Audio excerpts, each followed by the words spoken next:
Hi,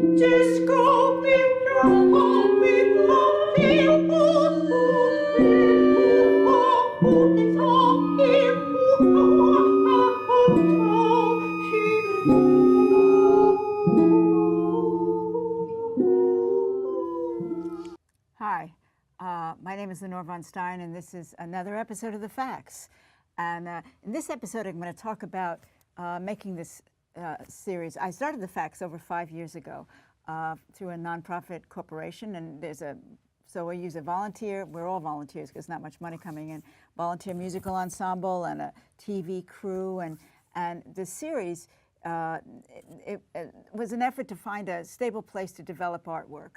That's something that all artists need, it's stability, and eventually to get good work done. And so what I'm interested in is, developing the depth, the truthfulness, and this includes the way a story is told. I'm very hung up on the way the story is told. I'm not quite sure what my problems are, but anyway. So we're moving forward. We have been moving forward. Things are being achieved. So let's look at a little clip. You can see what I'm talking about. Sexual roles, the roles that men and women play, gender roles, or there's more than that, I guess, gender roles. But anyway, they are culturally sustained, and they satisfy the organization of a particular society, and they're inherited, but not like genes. Mm-hmm. And all the societies that I know of feature an unequal access to resources and power. Who's the boss and why? Ooh,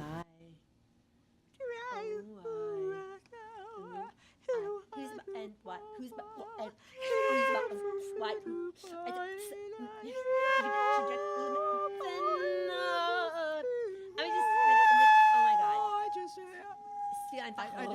I just think there's like 55 million, zillion, billion, quadrillion things, and all of them are, all of them are important, and I can't ever find the truth without getting a hold of them, but I can't get a hold of them. I mean, so come on, because there are so many. Come on, so many, and they're moving.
I make things.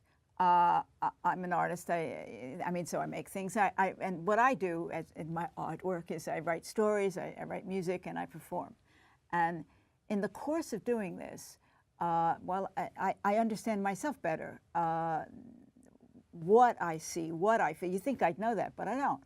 So I'm highly motivated to do this because this insight, who I am, what I'm seeing, what I'm feeling, gives me, at least temporarily, some kind of peace of mind.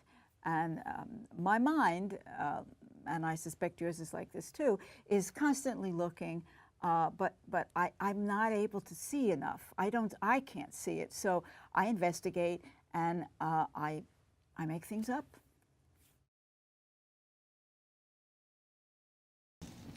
So this is the stuff with making art, thinking about things that I really care about. I don't really want to do a whole lot of that.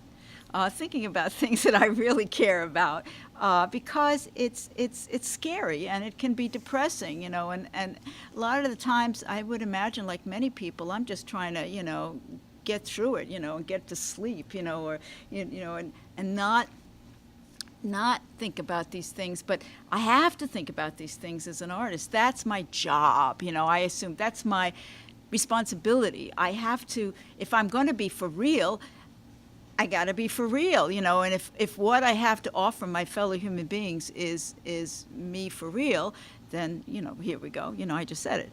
So so writing something down. So when I, you know, get myself in, or I start writing, I'm not so upset, but let's say, you know, somewhere I get upset, I'm writing, because I'm always writing about things that disturb me. I mean, I'm always making art about something that disturbs me, but that's the thing that propels me to make something. I'm uncomfortable with the situation, so I'm trying to figure it out. And so when I write something or I perform something, and I'm focusing on a disturbing experience or feeling, the act of making the piece unravels some of those mysteries. I go to sleep that night, not only because I think that, you know, maybe sometimes because I think the thing that I wrote is, you know, wonderful, but because I go to sleep, you know, feeling better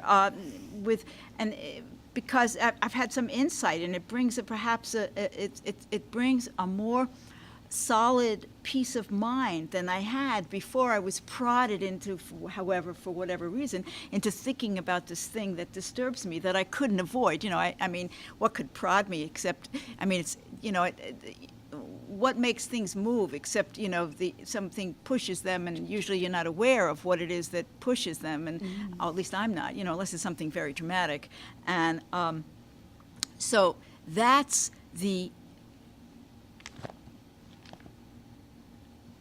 why I make art, and I think that's a big purpose for it. It's certainly a purpose for it, for me as an audience to other people's art, and a good reason to keep it going. And all societies have had it. You know, we all know cavemen and everything. You know, everybody does. All world, you know, all people have always done this. And some societies have very little of it. But that's not good.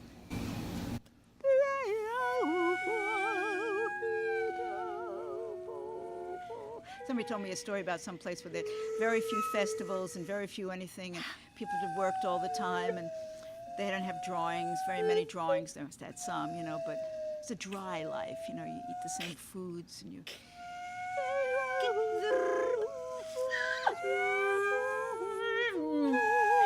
Because life is enormous, you know, it's enormous, you know, and, you know, to just be notching in it in the same ways over and over again, can that be healthy?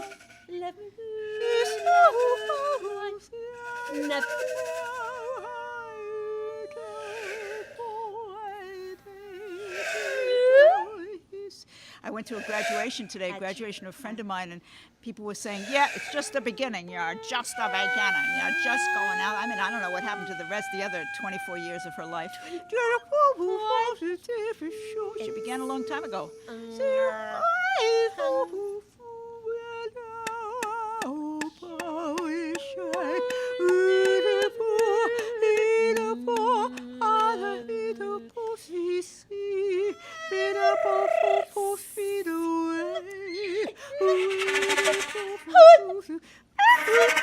Because it could be the beginning of a new phase. You know, we're always beginning.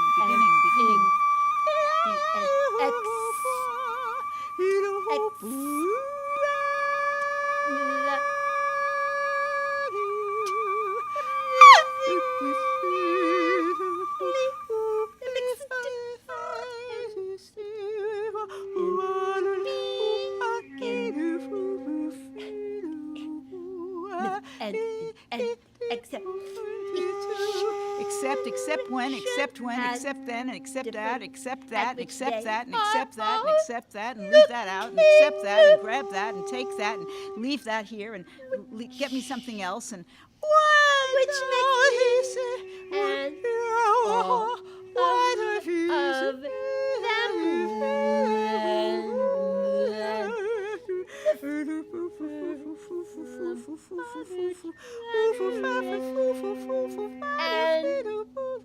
That is the name.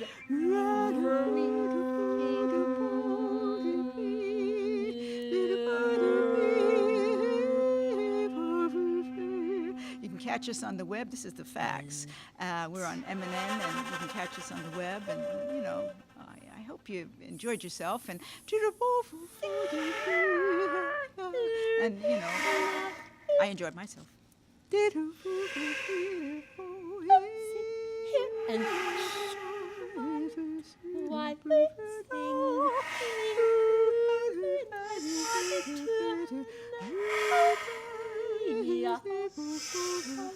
sing So listen, ladies and gentlemen, from I think I can say from all of us, good night.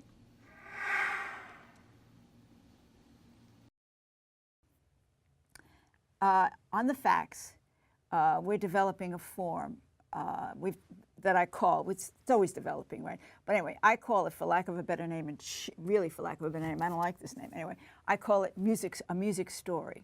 So each half-hour episode is a story. Like this episode is a story. It takes 28 minutes to tell, and if you string these stories together in a group, or all of the episodes together, there are over 80 of them, then it's like one long story. So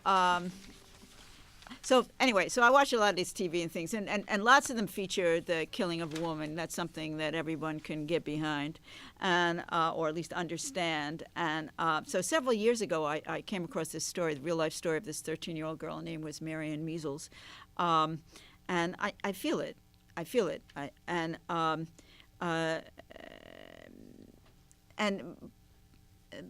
Big part of how I feel it is, what do we do? What do we need to change the world so this doesn't happen again? You know, because like in these crime dramas, always like, you know, there's a bad apple over here, bad apple. We caught him, we caught her, or whatever it is. But shoot, that gets you nowhere. That and a dime is nowhere because it just keeps on going, and that isn't really what's going on here.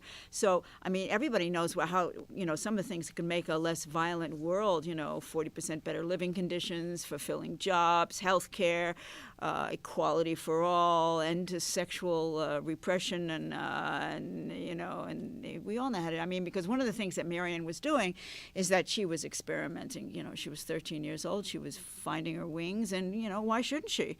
But it's dangerous, and in her case, it turned out to be fatal. Let's try this Maggie May Bennett.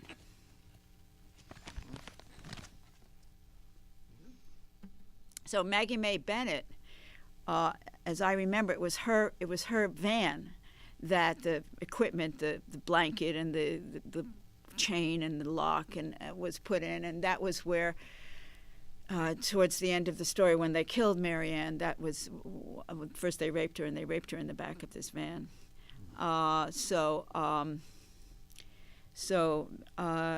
Maggie May Bennett. So just give us the cue and.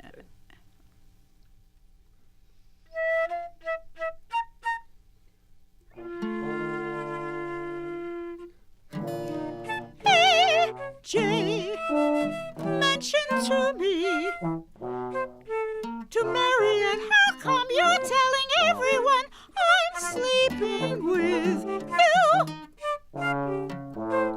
I had been dating Jay for 5 or 6 days at that time. So it piqued my curiosity.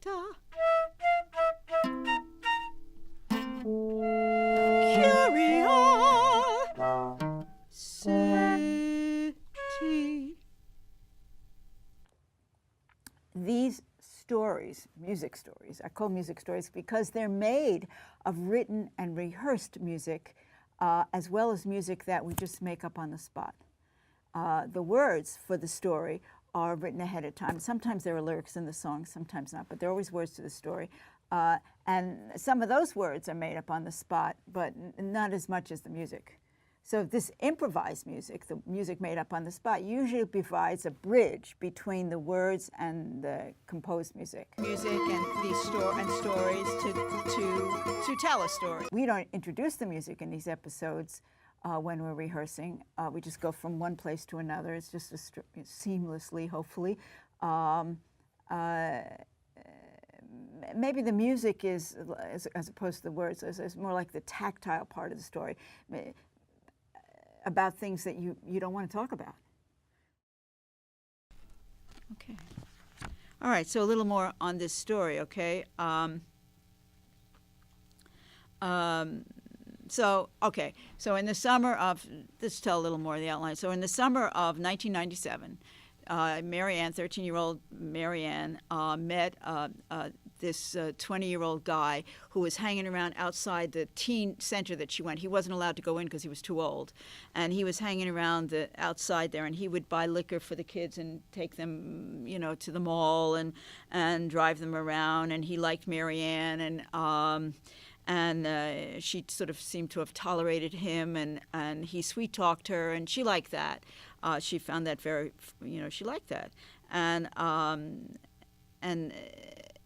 he introduced her to this crowd of people that she started hanging around with, and this was in Litchfield, Connecticut.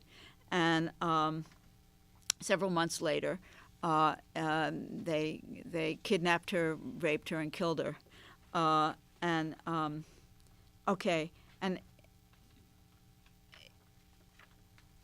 none of these people could read or write very well. Everybody was poor here. What's the next song we're going to look at? Oh, okay. Humiliation. Humiliation is what's up. That's right. So, endless series of humiliations, and isn't, so much of interaction, human interaction, has a piece of this.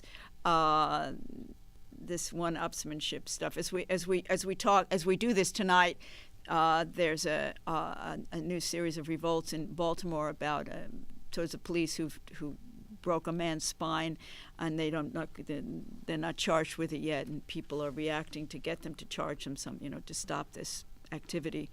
Another form of humiliation taken to the next level. Which is what they did to Marianne. So, shall I count it for you? Shall we make it brisk? Do you want the cue too? Yeah, what's the cue? Ba-da-dee, ba-da-da, ba-da-da. Okay, well, why don't you just do the cue and Okay. do it fast. Do it Yeah, fast. well, please. Okay.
Of the so far of the series, The Facts, are these nonfiction episodes that we have that they don't have any music. And I just sit and talk to scholars, people who work in some fields. I get to talk to these people about subjects that interest me, and it's a way for me doing research on works that I'm doing, and it also broadens the audience. People who are interested in the discussions, but not in the music. I teach in a college where there are a lot of people post-military, in the military, post-military, going into the military. And one of my students, I know it's a little segue, but one of my students, one of the women students, asked if she could give a talk in the class about being raped in the military, which is not uncommon. and not only was she raped, but a gay friend of hers was raped, and they were both raped by friends that they had gone out drinking with, so I said, okay. She gave this talk. There was, and there are a lot of people in the military there who you think, well, I thought anyway, might have known a little bit more about this. But I bring this up because the military, prisons, college campuses, aside from the general population, one of the word that sticks out to me is this humiliation issue, this humiliating the victim. Assaulting somebody is humiliating them anyway, controlling them in some way. But this seems to be an extra added layer of telling them how little you think of them. How do people overcome that? We've been talking about it around that, but the humiliation of that experience. I think very much like your student did, by speaking out about it, by not hiding, not keeping it a secret, not feeling that it's her shame, but actually by speaking out about it. And we don't encourage children to speak out about it, but we do actually encourage in the course of therapy, children write about their experiences. And they share what they've written with the parent and with the therapist, because it releases the shame. It helps them to understand that it wasn't about them. It was something that happened to them, but the experience wasn't about them. And I admire that when a woman can speak out to a class, because that not only is healing perhaps for her, but it also reduces the likelihood that this will happen to others. The more it's not a secret, the more we can protect children and potentially protect women and all people who are victims of sexual assault.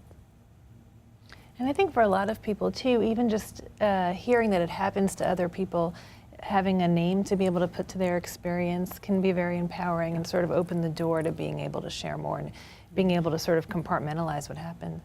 That's sort of what's happening now, right? Is it's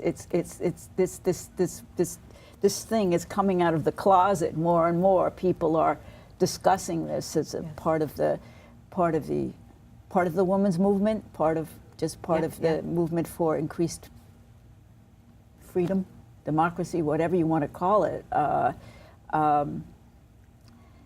That it's being discussed, but there really is a tremendous, well, as always, kickback from from many established powers, from some that aren't so established yet, in sort of, well, criminalizing sexuality, ergo, and then, continuing that on into criminalizing, the victims of somebody else's sexual aggression. One thing that seems to be happening on college campuses now, which I think is very positive, is that there had been a lot of what was considered like rape prevention that was really had a focus on the victim, not to go out and drink, to be very careful of your drink, et cetera, all of which might be good guidelines for health and safety, but they really put the focus on the victim instead of focusing on the people committing these acts and working with them on what is and is not okay to do. And it seems like there's been a bit of a shift with that and really working more with the people who might be doing these assaults on let's use good judgment when you're out, let's use good judgment when you're drinking, et cetera. So I think that's a positive sign. Here's one of the problems that we have and many artists have. We don't have enough money for the show. And this presents substantial technical and marketing challenges. And this is something that most U.S. artists face, many small businesses face. That's what this is really. So public access TV and the internet, this combination, this fortunate combination, they provide needed resources, but it's far from sufficient. So Count Basie used to rehearse without the drummer in the early rehearsals so that the musicians could be their own internal drummer, and also because it's cheaper. And I started in jazz and learned a lot of lessons about putting together things cheaply that were good. Here's a clip.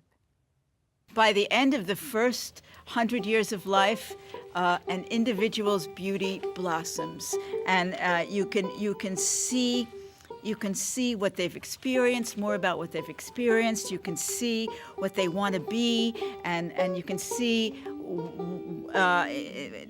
what they're likely to achieve. It becomes more visible.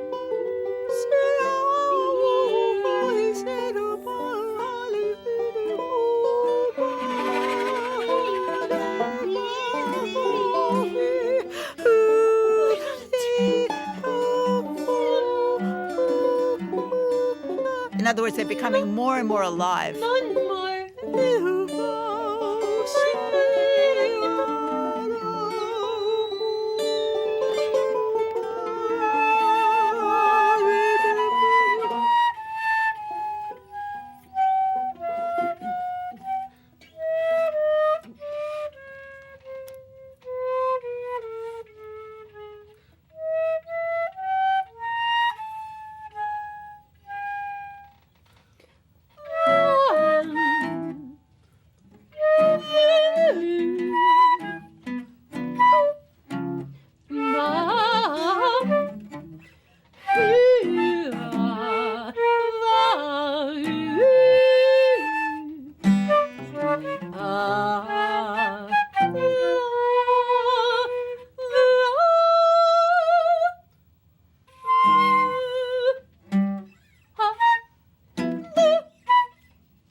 The early crews for the Facts had, so 5+ years ago, had very limited video or audio skills, and I didn't really know how to lead them too well. And we stumbled around through this, frustrated, angry, but we did have the freedom to develop things. And you need freedom to get the strength, the fortitude to develop things that and for instance, the intersections between form and content.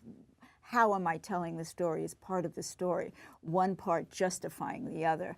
What are we doing here? I'm very interested in what's real, what's jive. So from the Trying Not to Be Jive, Lenore von Stein, good night for now.